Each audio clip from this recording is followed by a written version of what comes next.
الحمد لله رب العالمين. الحمد لله على نعمة الإسلام وكفى بها من نعمة،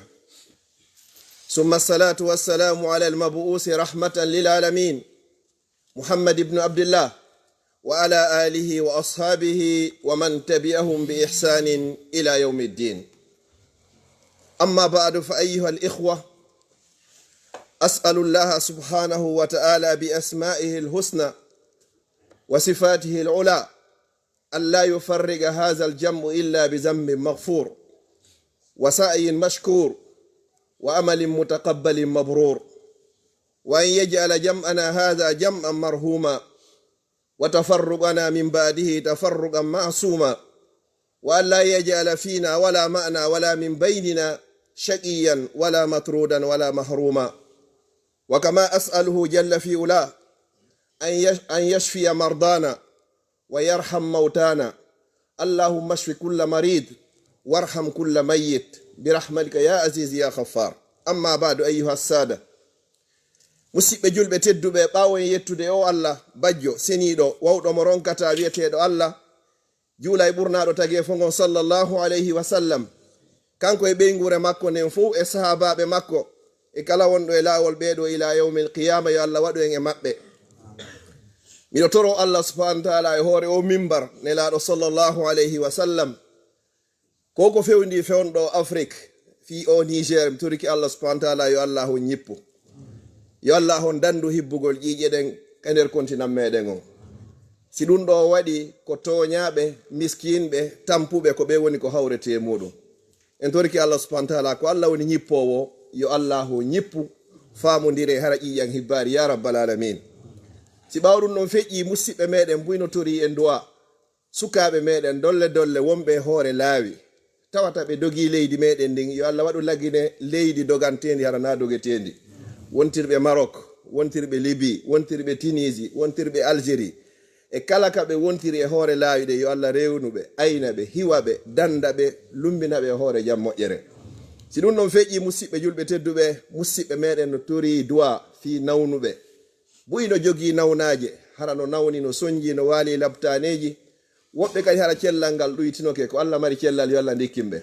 fatiɓɓen fopp kadi inchallahu ko Allah mari yurmede, yo Allah okkuɓe jannatul firdausil ala. toriki Allah mawɓe meɗen ɓen fof, yo Allah hon yaafo mawɓe Fuuta Dialo, yaafo daɓe e yaafaɓe, fatiɓe wuruɓe, yo Allah ɓoyndi e maɓɓe, neniraɓe meɗen e fayɓe meɗen, yo Allah hon tabintimɓe hoore lawol islam. hunaka al akh inchallahu tabarra bi mablag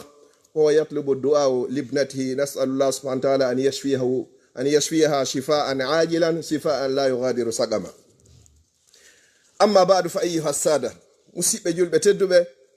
yewtere annen ko nde yiloto haray fewnɗo hiɗen e plein vacance. sukaɓɓen haray ɓe heewi tew haray ka nder juulirde ga. mi ƴettay mi waɗa hutuba an on fii neɗɗo welsindiɗo e julde. na de mo juulata on, ko welsindiɗo on juula wonde acca wonde. e nder waktuji ɗi jowi o juula ɗiɗi o acca tati, ma o juula nayi o acca goto. honɗum oɗo woni ko habbimo. himo mari letteji 15 ko Allah lettatamo. goɗɗi Allah lettamo ko aduna ga, goɗɗi Allah subhanahu wa ta'ala lettamo nde himo maaya, goɗɗi Allah lettamo ɗi kadi ka nder qabru, goɗɗi Allah lettoyamo ñande o daro e yeeso joyi makko yawmal qiyama. wattenen hakkil moƴƴa. musidɓe julɓe tedduɓe, neɗɗo mo juulata sellata hay ka ñaami don. neɗɗo mo juulata sellata ka jombanamo ma jombinamo. neɗɗo mo juulata sellata hay ka hoɗi don. neɗɗo mo juulata few haray hunde waɗama initiɗo ko julɗo, kala mo juulata ko kefeero. al ahdu allazi baynana wa baynahum tarku salah. ko woni hakkunde julɗo e kefeero ko julde nden. faman tarakaha faqad kafara. kala neɗɗo mo juulata ko kefeero. lutti sen suusa innugol ko kefeero e sen suusata innugol ko kefeero. ka Allah kan on ɗon haray ko kefeero. mawmen men ko makata julɗo ko juulowo. si tawi noon a jogii inde Abdoullahi, Muhammad e Boubacar e Aissatu e Fatimata e Maryam e Zeynab, ɗa jogii ɗe inɗe ɗo a juulata haray ko honɗum kontaɗa ka Allah ko a kefeero sa maayi e muɗum tawi a tuubari. ayyuha sada, iyakum wa tarku salah. sawfa azkuru ba'dan min uqubati tariki salah. en ƴettay ɗo toɓɓe 15 ko habbi neɗɗo mo juulata ma ɗum neɗɗo juulinkinotoɗo ma ɗum neɗɗo welsindiɗo e julde. haray ɗe toɓɓe ɗo ko welsindiɗo on namo juulata on few. si woni on tigi juulata few on non e wattimo ko ton o waɗi hoore makko. si o maayi o lootatake, o waɗatake kasange, o juulatake, o wattintake kadi ka berɗe julɓe. kala neɗɗo mo juulata. si tawi noon ko juula wonde acca wonde, masalan miɗo occupi fana on feƴƴi, balon on hino woodi, mi welsinike ɗo mi wawata yoɓitude. golle ɗen ko ɓuri en soñjude kon e leyɗe Portugal, golle ɗen mi wawata juulugol e leer, ma komi juulu angoro, ma ɗum si mi arti miɗo ronki mi ala juulde few hande kadi. ɗum non on feƴƴiri non hande kadi, kaka ma feƴƴi kono feƴƴari ka Allah. nelaɗo sallallahu alaihi wasallam ɓe maaki awwalu ma yuhasabu bihi al-abdu yawma al-qiyamati ko as-salah. enen ɗo fof ñande mayɗen ko arete allantede ko fi julde man nden. fa in salahat salaha sa'iru amali, sine moƴƴi aray fof moƴƴi. wa in fasadat wal iyaz billah, si tawi julde nden boniroyima yawma al-qiyama haray fappu kadi boni. toɓɓere arandere nden min uqubati tariki salah tunza'ul barakatu min umurihi, Allah ittay barki e gurdam maɗan ɗan fop majjan. kala ko membuɗo Allah watta barke muɗum. na gurdam maɗan, na jewdi ko heɓuɗa, na ka cellal, na ka ɓeygu, wona ka ɓiɓɓe. Allah ittay barki e fof muɗum. haray no woodi koye kono ala barki. ko ɗum no woni letti arade ɗen ko wonɗa heɓude ka aduna ga kon. ɗiɗi, wo tumha simatu salihina fil wajhi, Allah ittay kadi mande ko wiyete mande moƴƴugol ka yeeso ma kadi. yiwɗo ma won dara tawata ko nebba wuja o, ko parfum o waɗa o, yeeso ngo no niɓɓiɗi ton juulata. yeebino julde hara ko sabu waktu goto pet. Allah itta ɗum non kay fap a heɓata ɗum non. woɓɓe a yeey ɓe tun dara inna machallah tigi tigi on a yeey tum mande nden yiya mande julɗo nden. hara nayi noon sujjugol ɗo joni ha fofa ɗon ha battina, na ɗum non. a yiyey tum mande nden anda oɗo pellet ko julde, ko julɗo. imma ka yeeso, ma ka ɓandu, ma ka cuñci, ma ka yewtere, ma ka huwidal. kono a yeyi mande hun gotun e mandeji holluɗi oɗo ko julɗo. si tawi noon oɗo o juulata, ɗum ɗo woni lette arane ɗen ɗe o heɓata ka aduna ga. wo tati, la yujaru ala ayi amalin amalahu fi hasihi dunia, o mara baraji kadi e kala gollal ngal o golli e hoore o aduna. a darnata juulirde a juulata a heɓa baraji, a jankota ko alyatima a juulata a heɓa baraji. kala gollal ngal golluɗa e hoore aduna on ɗo, si tawi tun a juulata, a yeebi julde nden, andu a mara baraji ka Allah subhanahu wa ta'ala. nayi, la yurfa'u lahu du'a'un ila sama,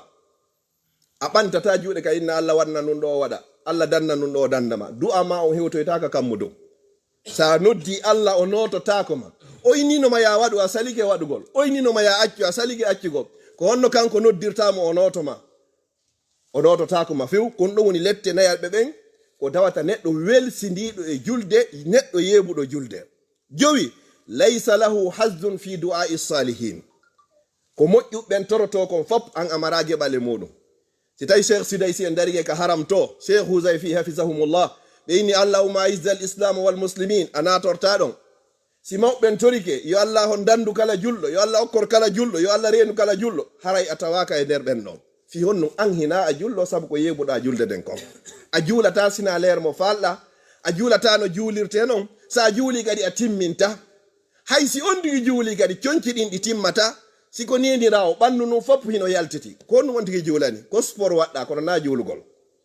si ɗum no feƴi jeego on, wo tahruju ruhuhu bi gayri imanin, nden a maya kadi ruhu ma on yalta hara alda e gomɗinal. fiyon ɗum Allah no seytinanma, nde mo yalta noon haray imanu alayma. ko eta wo ko eta la ilaha illallah o yaltata e hunduko ma nde hiɗa maya. jeɗɗi on yamutu laylan, ko ɓuri hewde sifa ɓe ko jemma mayirta. kañum tum maya yirgoɗon deƴƴira ɗon, andama mayu haray ko bimbi, hara hay goto ala takko muɗum. goɗɗo no wawi mayirde jemma hara ko aade moƴƴo, kono hara yimɓe no takko ma. kono maya ɗon letto ɗon kañum ɗon tun ha wona weeta few ma balɗe ɗiɗi so tawi ando ndaro e moƴƴe alhaali makko on, haray ko noon o wonirno. kana la yusalli, o juulatano, ma hay so juulayno omo welsinino, mo yeebayno julde nden. ko ɓe Allah kambani, ara'ayta allazi yukazzibu biddin fa dhalika allazi yadu'u al-yatim wala yahuddu ala ta'amil miskin fawailun lil musallin. cattal lette wodani ɓen juulinkinotoɓe, allazina hum ɗulle ko ɓen an salati nga e julde maɓɓe nden sahuna ko ɓe welsindiɓe. ɓe juulaygoy kono hiɓe welsindi, Allah marani be de lette wietede waylun do du koloyru wietede non waylun nyande be nyande yite jahannama ngen toroto Allah yo Allah danduge ukkede nder waylde laabi capande jeedi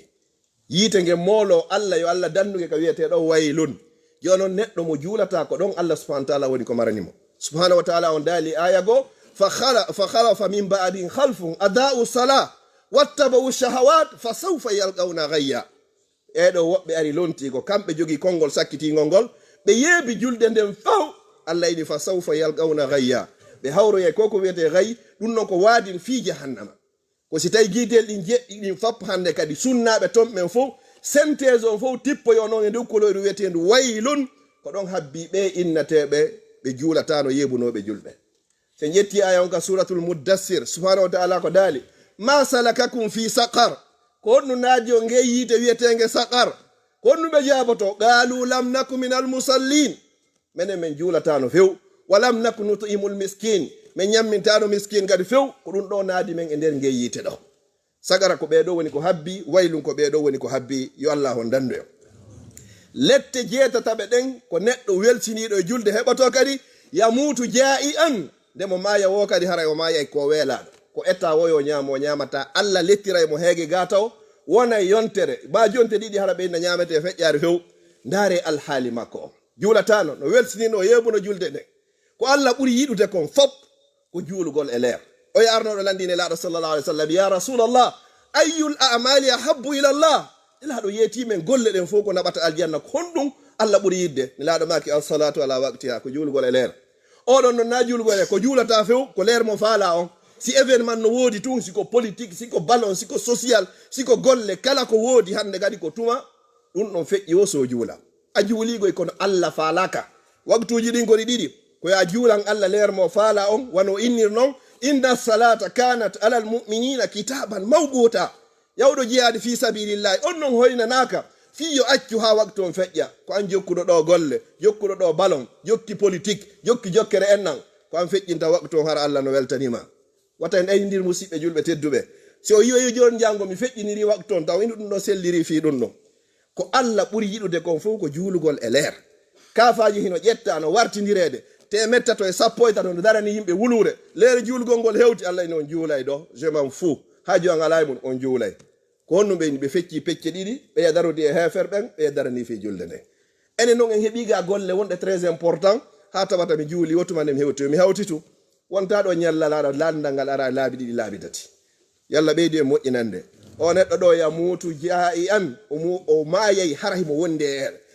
lette jeena ya be den ya mutu atshanan o maayay kadi harako o don daado kadi hayso ko lekki o jonna ki fejjata few ko Allah woni e lettude mo ndiyan addete be nabe tobbimo kono dan fejjaari dan yillito do few fi wondu o yeebino ko Allah innuno yo wadi ko o jabaari Allah jabantamo kankari dum do o maayay himo weela o maaya kadi harahimo donda so maydi non e dum do iwata ilal abad fi honno ka woni e mayde don al haali o woniri dowo daburu on no woniri dowo yeso ton kay ko no woniroyta ko dum sayyidina usman radiyallahu anhu kanko toroto na ko Allah yo Allah danno mo lette yite jahannama ko toroto Allah ko Allah danno mo lette gabru be landimo ko fi honno wosi gabru o moƴƴi yara fo moƴƴi si don boni yara ko yeso ton kon buri e bonde wattaden hakkil musibbe julbe teddube en jaliday e neddo mo juulata fijiden jombiniranen ayey sonnaajo do o jombinira do e goddo haramo andi o juulata few yahoyo non haande gabe gena jiirodude oyna modi an juulata mi faala men seedu hida anduno o juulata si hokkuda mawbe maaben kadi be yebima be dankike ma hore l'islam be jannima l'islam be jettinima cionji be jetta be jonna ma goddo mo anda valeur ma mo anda valeur l'islam mo anda hay valeur hore mudum hande kadi ko no do watama dankorade kala o watama dankade o anda yo no nyande be ko problème neddo ko jokki ko woni wadde ko woni wadde stayi mo juulude yurja minhu alkhair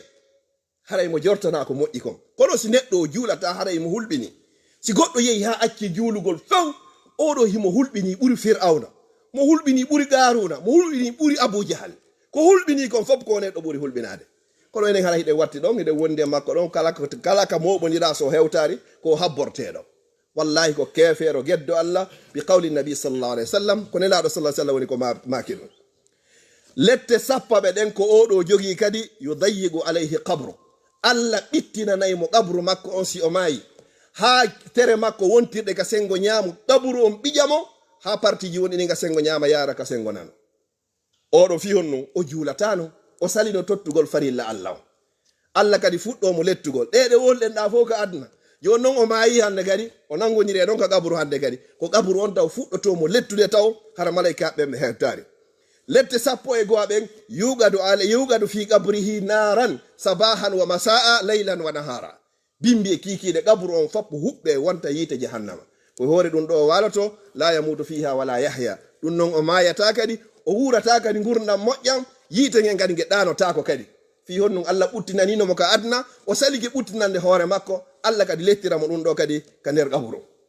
lette sappo e didabe den ko o neddo welsindido julde yebudo julde hebata yusallitu Allahu alayhi subanan fi qabri Allah wurtay ko wiete ko mboddi ndin hakke ko ndi jogi tooke leebi hay e hunde ala e hoore may hindu wi'e shuja ndi mboddi do ko aranoyta ko yimbe dido pet neddo hebudo mbuudi sali ittugol zakka e neddo yebudo julde ndi do kadi ko dun do be woni ko habbibe ko ndi do soppata mo bimbi e kikide jemma e nyadoro kala nde leere juulugol ngol hewti sigo subaka ma fana ma lansara ma futuro mboddi ndi soppa e mo ka nder kaburu makko yeru embere ko tawata kon waɓutongo juuleten oɗo ko ni kadi o wurirta ɗon ɗum ɗo fof ko lette tosoke ɗe ni taw fi hon ɗum dargal ngal daraki taw ndi boddiɗo kankayri gay ɗum ɗo woni golle mayri e neɗɗo kadi heɓuɗo jawdi sali ittugol zakka Allah inni chaque 1000 euros jentere ɗum ko 10 millions de francs e nder 10 millions on ƴettu 25 000 ɗiɗo jonnaɗi miskin Allah si tawi ko euro ji ɗin ƴetta 25 euros luttuɗin fof ko an jeyi haaju Allah ala e majji kono o 25 euros ɗo yaltindi e nder 1000 euros jonna miskin ɓe Allah ɓen ko honɗum haadi Allah jonna ɓen ɗon ko fi on 25 euros iw e mbuuɗi ma ɗin inna ɗum no kay mi sali sa calcule ayna heeɗi no ɗuuɗigoy subhanallah calcula wonɗi e yahude ɗin a ala e calculde luttuɗin calcula wonɗi e luttude ɗin a calculari innuɗo ya ittu 25 euros on ɗum ko Allah a calculari mo wawma warde mbuuɗi luttana woɓɓe a calculari mo wawi bloquede arsike ma on ronka heɓude hara ko wodu ɗi woni ko ñamete a yeggitimo wawi liɓude nawnare e hoore ma hara ɗi foppa yetta e dépense aɗi a yeggitimo wawi hurtude bandi ara wara ma jaɓa jawdi ni ma ƴetta jawdi ni yaada fop a yeggiti mo wawi liɓude probléme ji e hoore ma hara jawdi ni fof ko ɗo yeɓoto Allah okkama 1000 euros a ñanamo 25 euros musidɓe julɓe tedduɓe wattanen hakkil onon ɓe Allah yeññani feere fi o zakka ta goto weddi do fi ɗum wata yango ɗo bimbi e kikiɗe siko neige siko fewno nguli heɓa jawdi tawata ko nin jawdi kadi lettiroyteɗa ka nder kabru ma sabu 1000 euros be 25 euros musidɓe julɓe tedduɓe calcule ɗon ko montan jelu on tigi heɓata si tawi noon o ittoya 1000 euros zakka ko jelu noon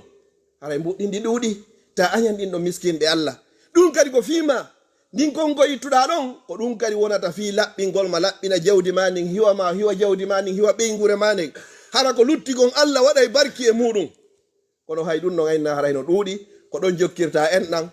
ko jaaji an no torinolam jonnaymo ɗin ɗon koto an no torino bappa no torino yaay no torino kaw no torino esiraɓe no torino haɓɓitoɗa koye miskine jom 25 euros ɗon ko Allah inni a jonnu miskinɓe ɓen ko ɗon kadi jokkirta en ɗan koloyru no nanngaka amen mi nawrayɗi ɗon juulire no nanngaka amen mi nawrayɗi ɗon kaariyen hino nawni mi nawrayɗi ɗon ɗi hunduko ma ala e majji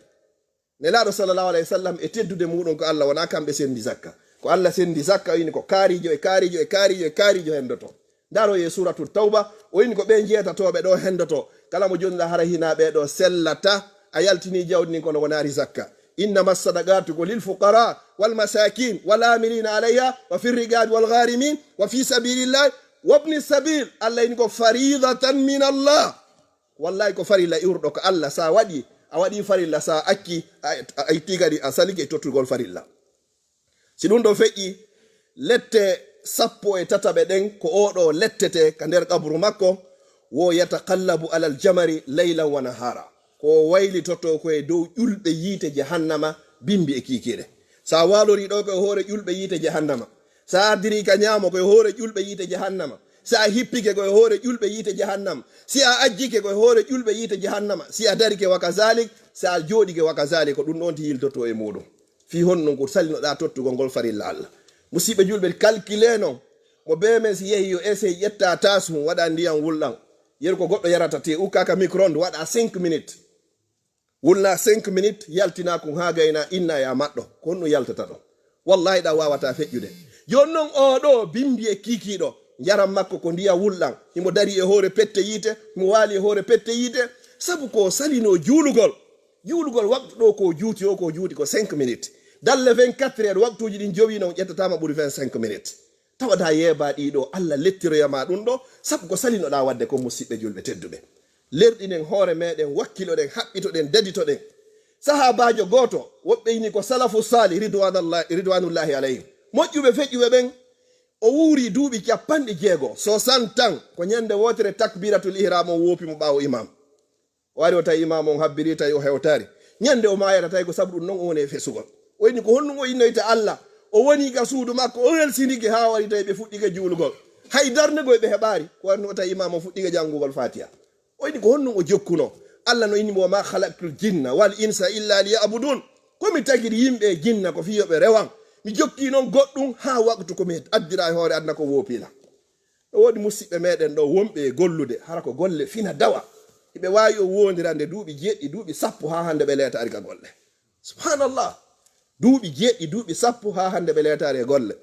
kono ƴetten ɗo joni ko hombo ɗo sina illa man rahima rabbu sina mo joomi men yurma Allah wanedira fanɗi ha fanti enen ɓe wuroɓe occident heɓay ɗo waktuji ɗin jowi e nder ñalla ngal ɗi fof ka jamiu hala ko julde ƴama e mbawɗo hara Allah yiɗimo Allah yurmama oɗo Allah okki oɗo nema torki Allah yo Allah okku en o nema ɗo lette 14 ɓeɗen yu'azzabu bi miqdari salawati allati dayyaha o lettete yeru embere waktuji ɗi o yebunoɗi siko waktuji 10 a lettete ber muɗum hara ɗum ɗa tawaka si tawi gurnam ma fof a juulari andu hande ka ɗum ɗo woni golle ɗen ila yawmil qiyama lette 15 ɓeɗen aɗo sakkitoro ko ya ibada wo Allah subhanahu wa ta'ala adda e malaikajo e jiibi malakin wa biyadihi silsilatun zira'uha 70 zira'an Allah adda e malaikajo hara mo jogi jolokoje ɗen ko sogone 70 malaika ɓe ƴetta jolokoje ɗen ɓe naadira ka hunduko makko si naadirama ka hunduko ɓe yaltiniroya ka boɓi makko ley ɗum ɗo ko ɗon ɓe yaltiniroyta ton ɓe wengira ɗum ɗo ka dande makko ɓe ƴetta ɓe haɓɓa ka dande ɓe naadira ka hunduko ɓe yaltiniroyata ka boɓi ley ɓe wengiramo ɗum ɗo ka nder yite jahannama sabu honɗum ko salino accitugol waktuji makko ɗin fiyawgol tottoya farilla Allah ini yawma yukshafu an saqin wa yud'auna ila sujudi fala yastati'un si ittama hande kadi o nodde yo juulo o wawata ko lettugol mo ko fasol lettugol mo ni oɗo sabu honɗum sabu ko yebuno ɗi waktuji kon na dey o juulari hande na ko yewɗen ɗo kon na fimo juulata ko neɗɗo welsindiɗo e julde nden juula wonde acca wonde e neɗɗo mo juulata e leer ko leer mo faala on nama leer mo Allah o wiyo en torki Allah subhanahu wa ta'ala yo Allah reenu en ayna en danda en hiwa en torki Allah yo Allah tabintin en e julde nden yo Allah o jaɓan en ko wona juulede kon andeji ɗin Allah subhanahu wa ta'ala yo Allah on ittu mapundeji ɗin kadi yo Allah subhanahu wa ta'ala on ittu nawnuɓe yo Allah on sellimɓe marɓeɓe yo Allah on ɓeydamɓe ɓe jogaki ɓe yo Allah on okkorɓe aqulu qawli hadha wa astaghfirullah li wa lakum fastaghfiru innahu huwal ghafurur rahim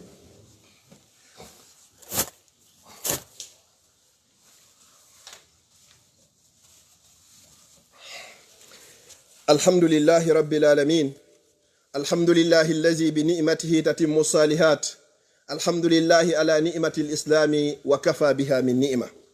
musidɓe julɓe tedduɓe laawol ɗiɗaɓol en yetti Allah subhanahu wa ta'ala o neminirɗo e ndena l'islam nema ɓurɗo mawde ko Allah nemi jiyaɗo on ko so woni julɗo sa woni julɗo andu haray ala hay hunde ko perduɗa kala ko heɓuɗa sa wonari julɗo andu haray hay hunde ala ko heɓuɗa yo Allah tabintin en hoore iman Allah subhanahu wa ta'ala ko dali ko wala tamutunna illa wa antum muslimun ko satti wata maayu tawollo ngasina hara ko on julɗo non ko juulowo mawɓe meɗen ɓe yo Allah on yaafoɓe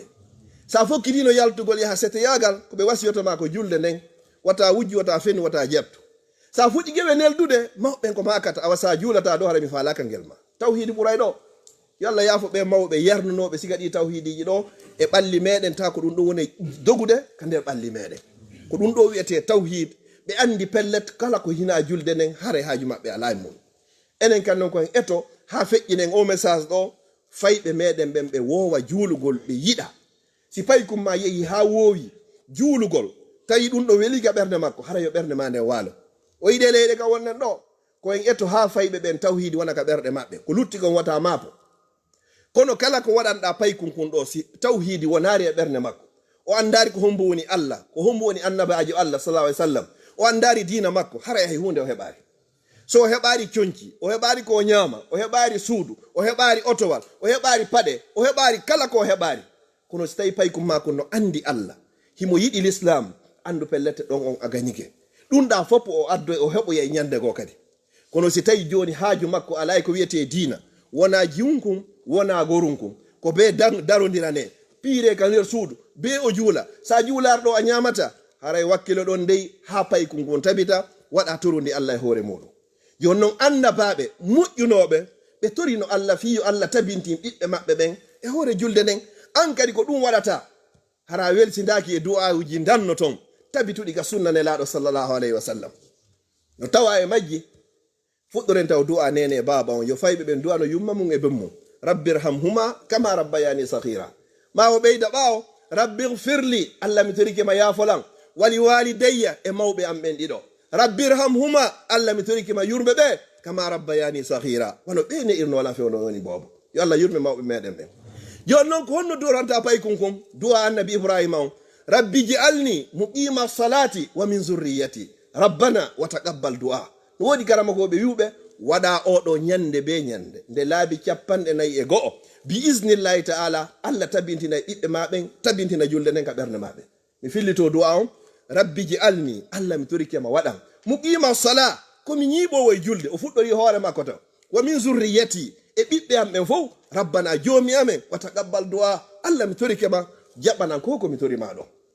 annabi ibrahima e annabi ismaila ko ɓe torino ton ko rabbana waj'alna muslimayni laka wa min zurriyatina ummatan muslimatan lak ko ɗum ɓe torino kamɓe kadi khalilullah jaatigijo Allah on ko mapinnomo ko so tabitay e julde ɓiɓɓe maɓɓen ka ɓiɓɓe makko ɓen kay tabita e julde Allah subhanahu wa ta'ala woni ko jaabinanimo an kadi wattu ɗum ɗo du'a ɗiɗaɓo on fiyo Allah tabintinede fewna ɓiɓɓe maɓen kadi watta ɗon du'a hon bo rabbi awzi'ni an ashkura ni'mataka allati an'amta alayya wa ala walidayya wa an a'mala salihan tarda wa aslih li fi zurriyati inni tubtu ilayka wa inni minal muslimin ɗi du'awji ɗo duumoɗa e majji bimbi e kiikiɗe tentini se a sujji ma sa immike jemma kadi hara ko naafugol no tawa e majji kadi honnu allahumma habbibi ilayhim l iman wa zayyihnu fi qulubihim wa karrihi ilayhim l kufra wal fusuqa wal isyan allahumma ij'alhu min arrashidin Allah mi torike wannan koye bikkoye am ɗo hara ko jeeyaɓe e fewɓe no tawa e majji honnu allahumma asrif an awladi kulla su'in wahfazhum min kulli shay'in yu'zihim warzuqhum hubba man yarahum warham di'fahum wa qillata hilatihim wala tabtalini bihim ya rabbal alamin mi toriki Allah subhanahu wa ta'ala ɓe ɓiɓɓe mum fewɓe fo yo Allah on tabintimɓe kala mo ɓiɗɗo mum ɓoyli ko Allah woni fewno yo Allah on fewnuɓe kala mo ɓiɗɗo mum ɓoyli duhiɗo ma suddiɗo yo Allah subhanahu wa ta'ala artimo helawol peewal na ene woni ko fewnata ko Allah woni ko fewnata yo Allah fewnan en zurriya men ɓe yo Allah fewnan kala zurriya julɓe ɓen fof hoore adna Allah on kala ka ɓe wawi wonde ya rabbal alamin ɓe ɓiɓɓe mum jattaɓe yo Allah jonnituɓe toriki Allah ɓe ɓiɓɓe mum ɓoyliɓe yo Allah on fewnuɓe kala ɓoyliɗo yo Allah on fewnumo kala ɓoyliɗo yo Allah on fewnumo tañƴiniɓe ɓen hino feewi yo Allah on tabintinɓe hoore peewal ngal marɓe jam e ɓuttuji fof ka ɓeygure yo Allah duuminanɓe kala jogiiɓe soñdia e sohla e ande yo Allah on ittu kala ɓe mawɓe mum faati yo Allah on yaafoɓe kala luttuduɓe e mawɓe muɗum yo Allah on duumindinɓe musidɓe meɗen ɓe Allah jardibori jawdi yo Allah reenuɓe aynaɓe hiwaɓe dandaɓe o ɓeydanaɓe kadi jawdi koɓe jogii gon kala mo jogaki kadi yo Allah okkormo jawdi laaɓuri ɗuɗuni dagidi waɗandi barki musidɓe meɗen wonɓe hoore laawi yo Allah on lumbinɓe okkoraɓe kaydiji wonduɗi nafa e barki ya rabbal alamin yo Allah waɗu leydi meɗen ndi lagine hara ko doganteni na dogetendi yo Allah okkore lamɓe fewɓe nunɗuɓe huloɓe hara ko yiɗuɓe leydi ndi yiɗi ɓiɓɓe leydi ndi yo Allah waɗu en enen kay laamateri fewndi nunɗudi hulodi Allah ya rabbal alamin ربنا آتنا في الدنيا حسنة وفي الآخرة حسنة وقنا عذاب النار وصلى الله على نبينا محمد وعلى آله وصحبه وسلم تسليما كثيرا وآخر دعوانا الحمد لله رب العالمين.